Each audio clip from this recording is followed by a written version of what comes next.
हाय, मैं सौरभ। स्वागत है आप लोगों का हमारे नए वीडियो में। तो आज हम आप लोगों के साथ डिस्कस करने वाले हैं जो 2017 का जो पेपर हुआ था, उसका जो पार्ट ए है वो हम लोग आप लोगों के साथ डिस्कस कर चुके हैं। तो आप लोग हमारे जो प्ले लिस्ट है वहाँ पे जाके आप लोग देख सकते हैं 2017 का जो हम पहले से डिस्कस कर चुके हैं। आज हम आप लोगों के साथ पार्ट 2 डिस्कस करने वाले हैं। तो सबसे पहले यहाँ पे फर्स्ट नंबर पे आपको दिख रहा होगा 61 क्वेश्चन। तो 61 में हम डिस्कस करते हैं कि यहाँ पे लिखा हुआ है which of the following is correct statement. ये जो यहाँ पे आपको स्टेटमेंट दिया गया है इसमें से कौन सा करेक्ट है। तो यहाँ पे सबसे पहले हम देखते हैं कि एसीटोफेनॉन इज एन ईथर। यहाँ पे हम लोगों से पूछा जा रहा है एसीटोफेनॉन जो है वो ईथर है। जैसा कि हम लोग जानते हैं कि एसीटोफेनॉन का जो फार्मूला होता है, एसीटोफेनॉन का फार्मूला होता है C6H5COH3। COCH3 होता है। तो इसको हम लोग बोलते हैं एसीटोफेनॉन। तो एसीटोफेनॉन बेसिकली ये ईथर होता नहीं है। एसीटोफेनॉन जो है वो एसीटोफेनॉन कीटोन होता है। तो यहाँ पे जो मेरा पहला ऑप्शन है वो गलत हो जाएगा, एसीटोफेनॉन कीटोन होता है। तो सेकंड हम देखते हैं कि डाइजेस्ट इज एन एंजाइम।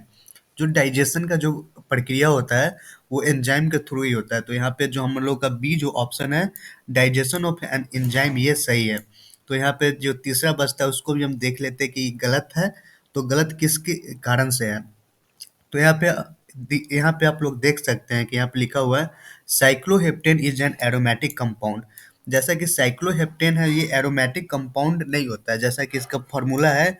इसके फार्मूला से भी आप लोग समझ सकते हैं C7H14 इसका फार्मूला होता है, C7H14। तो ये साइक्लोहेप्टेन है। साइक्लोहेप्टेन जो है सैचुरेटेड साइक्लिक हाइड्रोकार्बन्स होता है, न कि ये एरोमेटिक कंपाउंड होता है। इसी के कारण ये गलत है। तो हमारा सही जो आंसर होगा वो ऑप्शन बी हो जाएगा, डाइजेस्ट इज एन एंजाइम। तो अगला क्वेश्चन हम देखते हैं कि यहाँ पे अगला क्वेश्चन क्या है। तो अगला क्वेश्चन है which of the following is incorrect statement. यहाँ पे जो इनकरेक्ट स्टेटमेंट है उसको यहाँ पे आप लोगों को चूज करना है। तो यहाँ पे आप सबसे पहले आप देख रहे हैं कि यहाँ पे ए में FeCl3 is use to detect phenol. बिल्कुल, FeCl3 को हम यूज करते हैं फिनॉल को डिटेक्ट करने में। मतलब फेनॉल को पता लगाने में हम FeCl3 का यूज करते हैं। बिल्कुल सही है। यहाँ पे Fehling solution use to detect glucose. तो बिल्कुल जो फेनलिन का जो सॉल्यूशन होता है यहाँ पे हम लोग ग्लूकोज को पता लगाने के लिए करते हैं। और यहाँ पे तीसरे नंबर पे है Tollens reagent use to detect unsaturation. तो यहाँ पे जो टॉलेंस रिएजेंट है ये डिटेक्ट टू अनसैचुरेशन ये नहीं होता है। टॉलेंस रिएजेंट के थ्रू हम लोग डिटेक्ट करते हैं। तो यहाँ पे हम लोग को मिलता है अल्डिहाइड। यहाँ पे हम लोग को अल्डिहाइड मिलता है। इसके लिए यहाँ पे हम लिख देते हैं, यहाँ पे अल्डिहाइड मिलता है। तो यहाँ पे जो टॉलेंस रिएजेंट है इसको अनसैचुरेशन के लिए नहीं होता है, इसके लिए अल्डिहाइड होता है। तो यहाँ पे जो इनकरेक्ट स्टेटमेंट है वो यहाँ पे सी है। तो हम लोग का जो सही आंसर हो जाएगा वो सी हो जाएगा। हम लोग को आप लोग के साथ बताते हैं कि डी जो है वो भी करेक्ट आप लोगों के साथ दिया हुआ है। यहाँ पे NaHCSO3 use to detect carbonyl compound. तो NaHSO3 को हम लोग बोलते क्या है। तो NaHSO3 को हम लोग बोलते हैं सोडियम बाइसल्फाइड। तो ये जो है कार्बोनाइल कंपाउंड को पता लगाने के लिए इसका उपयोग किया जाता है। तो हमारा जो इनकरेक्ट स्टेटमेंट इसमें था वो ऑप्शन नंबर सी है। तो आगे हम आप लोगों के साथ से देखते हैं कि अगला क्वेश्चन हम लोगों से पूछा क्या जा रहा है। तो अगला क्वेश्चन यहाँ पे है which one of the following is not a condensation polymer. यहाँ पे जो है यहाँ पे चार जो यहाँ पे दिया गया है इसमें से जो है वो कंडेंसेशन पॉलीमर कौन है जो नहीं है। तो यहाँ पे सबसे पहले हम देखते हैं ए ऑप्शन में है आप लोगों के साथ डेक्कॉन। डेक्रॉन जो है ये कंडेंसेशन पॉलीमर है। और यहाँ पे नियो सेकेंड में आप लोग देख सकते हैं यहाँ पे नियोप्रीन है। तो नियोप्रीन को आप लोग जानते होइएगा, ये पॉलीमराइजेशन के कारण क्लोरोप्रीन से ये आता है। तो यहाँ पे ये जो नियोप्रीन है ये कंडेंसेशन पॉलीमर नहीं है। तो यहाँ पे हम लोग का जो सही ऑप्शन हो जाएगा वो यहाँ पे नियोप्रीन हो जाएगा। मेलामाइन यहाँ पे मेलामाइन भी कंडेंसेशन पॉलीमर है। और ये भी डी नंबर भी वो कंडेंसेशन पॉलीमर ही है। तो हम लोग का जो सही ऑप्शन है वो बी है, नियोप्रीन। जो नियोप्रीन है। और आगे हम देखते हैं कि अगला क्वेश्चन क्या है। तो अगला क्वेश्चन को हम देखते हैं कि which of the following statement is false. यहाँ पे हम लोग से पूछा जा रहा है कि जो यहाँ पे चार स्टेटमेंट दिया गया है उसमें से जो फॉल्स मतलब गलत कथन कौन सा है उसको पहचानने हैं। तो यहाँ पे सबसे पहले ए नंबर पे हम देखते हैं कि ए नंबर में क्या है। तो ए नंबर में आप लोग देख सकते हैं repeat unit of natural rubber is isoprene. जैसा कि हम लोग जानते हैं आइसोप्रीन से नेचुरल रबर को प्राप्त किया जाता है। तो उसका जो प्रोसेस होता है वो उसका जो नेचुरल रबर का होता है वो रिपीट करता है, इसलिए ये जो फर्स्ट जो है ये यहाँ पे सही है ऑप्शन। तो repeat unit of natural rubber is isoprene बिल्कुल होता है। और सेकंड हम देखते हैं कि both starch and cellulose are made up of glucose unit, बिल्कुल। जो स्टार्च और सेलुलोज होता है वो यहाँ पे बना होता है, वो ग्लूकोज यूनिट के द्वारा ही बना होता है। और तीसरा हम देखते हैं कि artificial silk is derived from cellulose. तो आप लोग देखते हो कि जो आर्टिफिशियल जो कृत्रिम जो रेशम है वो सेलुलोज से ही निकलता है। इसके कारण ये भी जो स्टेटमेंट है ये भी सही हो गया। तो डी डी स्टेटमेंट को हम देखते हैं, nylon six six is an elastomer. हम लोग से यहाँ पे पूछा जा रहा है जो नाइलॉन सिक्स सिक्स होता है वो इलास्टोमर होता है। जैसा कि आप लोग जानते हैं जो नायलॉन सिक्स सिक्स जो होता है वो इलास्टोमर नहीं होता है। ये बहुत ही टफ टफ होता है, स्ट्रॉन्ग होता है। और ये सिंथेटिक पॉलीमर होता है, यहाँ पे हम लिख देते हैं, यहाँ पे ये सिंथेटिक पॉलीमर होता है नायलॉन सिक्स सिक्स। तो यहाँ पे जो इनकरेक्ट मतलब फॉल्स स्टेटमेंट जो था वो ऑप्शन नंबर डी था, क्योंकि नायलॉन सिक्स सिक्स इलास्टोमर नहीं सिंथेटिक पॉलीमर होता है। तो अगला क्वेश्चन हम देखते हैं कि अगला क्वेश्चन क्या है। तो अगला क्वेश्चन आप लोगों को दिख रहा होगा कि यहाँ पे Bakelite is formed by the reaction of. जो बैकलाइट होता है कि अभिक्रिया होता है किसके द्वारा बनाई जाती है। जो बैकलाइट है यहाँ पे हम देखते हैं ए में दिया है क्या, फेनॉल एंड फॉर्मल्डिहाइड। तो यहाँ पे फेनॉल जो और फॉर्मल्डिहाइड है इसके द्वारा बेकेलाइट नहीं होता है, बेकेलाइट नहीं होता है। यहाँ पे जो है फेनॉल एंड अल्डिहाइड आप लोगों को दिख रहा होगा, फेनॉल एंड अल्डिहाइड यहाँ पे। हाँ, जो फेनॉल एंड अल्डिहाइड होता है उसके द्वारा बैकेलाइट रिएक्शन उत्पन्न होता है, तो उससे बैकेलाइट बनता है। और अगला हम देखते हैं अगला क्वेश्चन क्या है। तो अगला क्वेश्चन है which of the following fully fluorinate polymer. यहाँ पे जो फ्लोरिनेट पॉलीमर जो है उसके बारे में पूछा जा रहा है। तो फ्लोरिनेट पॉलीमर जो है यहाँ पे सबसे पहले नियोप्रीन दिया गया है। तो नियोप्रीन हम लोग नहीं जानते कि ये नेचुरल रबर होता है, तो बिल्कुल ये नेचुरल रबर होता है, ये फ्लोराइड नहीं होता है। और सेकंड में टेफ्लॉन है। तो टेफ्लॉन को जैसा कि हम लोग जानते हैं इसको बोलते हैं हम लोग, इसका जो ट्रेड नेम है, ट्रेड नेम को हम लोग बोलते हैं पॉली टेट्राफ्लुओइथीन। इसको हम लिख देते हैं पी, शॉर्ट में बोला जाता है PTFE।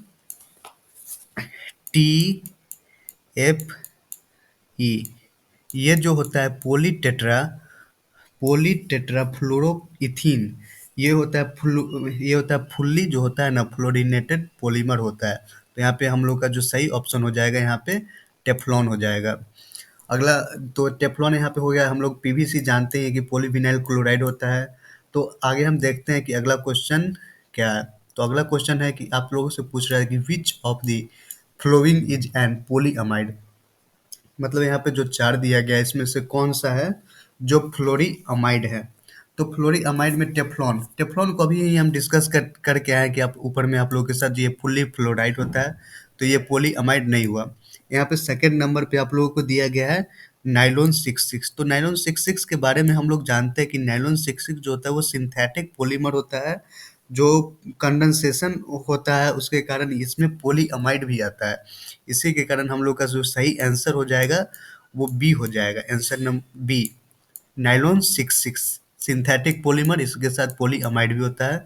और यहाँ पे बेकेलाइट जो का जो फॉर्मेशन होता है ऊपर भी देख के आओ वो टेफ्लॉन का होता है, तो ये भी नहीं हो जाएगा। तो हम लोग का सही जो आंसर है वो ऑप्शन नंबर बी हो जाएगा। तो अगला क्वेश्चन हम लोग देखते हैं कि अगला क्वेश्चन हम लोगों से पूछा क्या जा रहा है। यहाँ पे हम लोग से पूछा जा रहा है plexiglass is a commercial name. मतलब यहाँ पे प्लेक्सीग्लास है, इसका व्यवसायिक नाम क्या है। हम लोगों से पूछा जा रहा है कि प्लेक्सीग्लास का व्यवसायिक नाम बताने के लिए। तो फिर यहाँ पे इसका जो है, यहाँ पे आप लोगों को दिख रहा होगा सेकेंड नंबर पे पॉलीमिथाइल मिथेन मिथ मिथक्लाइरेट। यहाँ पे जो बी जो ऑप्शन है इसी को हम पॉलीग्लास का कॉमर्शियल नेम से जानते हैं इसको।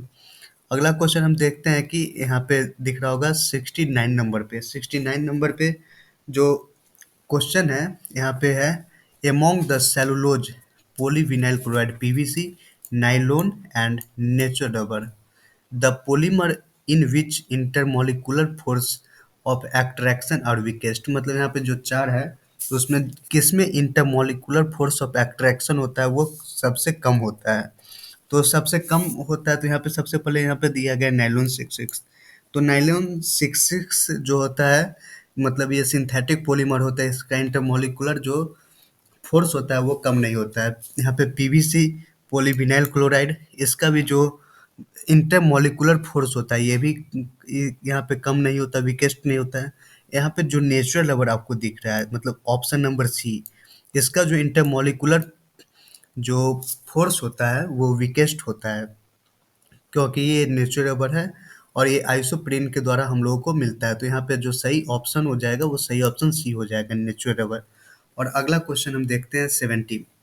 यहाँ पे यहाँ पे है the monomer use to produce Orlon is, मतलब ओरेन का जो मोनोमर है वो क्या है।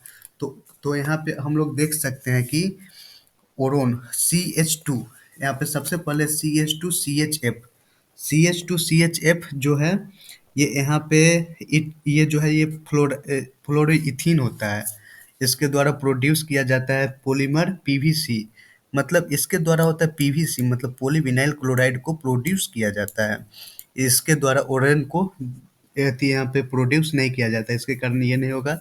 और सेकंड पे है हम लोग को CH2CCl2, मतलब CH2CCl2 ये होता है, this is the vinyl decane chloride होता है, इसके द्वारा ये भी नहीं होता है। और यहाँ पे थर्ड नंबर पे हम लोग देख सकते हैं कि C H two C H